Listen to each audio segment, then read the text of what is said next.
Hi friends, இன்னைக்கு இந்த வீடியோவில் நான் என்ன சொல்ல போகிறேன்னா, நம்ம கத்தி யூஸ் பண்ணுறாங்களே, கத்தி வந்து நம்ம காய் வெட்டுறதுக்கு இந்த மாதிரி யூஸ் பண்ணுவோம். இப்போ இந்த மாதிரி வந்து நாங்கள் எங்கள் ஊர் சைடு தான் யூஸ் பண்ணுவாங்க. இது வந்து தேங்காய் கீறுறதுக்கு இது ரொம்ப ஈஸியாக இருக்கும். ஏன்னா எனக்கெல்லாம் திருவுறதுனாலே மாய்ச்சலாக இருக்கும். இந்த கத்தி இருந்தால் சல்லு உட்கார்ந்த இடத்துலேருந்தே வெட்டி எடுத்து அரைச்சோன்னா ஈஸியாக இருக்கும். பாருங்கள் எப்படி கீறுறேன்னு பாருங்கள். ஒரு துண்டு ஏற்கனவே கீறிட்டேன். இப்போ ரெண்டாவது கீரை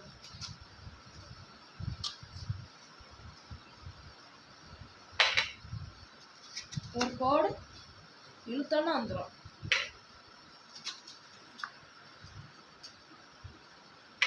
எப்படி ஈஸியாக இருக்குமா? இது தேங்காய் கீரை கத்தி எங்கள் ஊர் சைடு. பாய் பிடிச்சா லைக் பண்ணுங்கள்.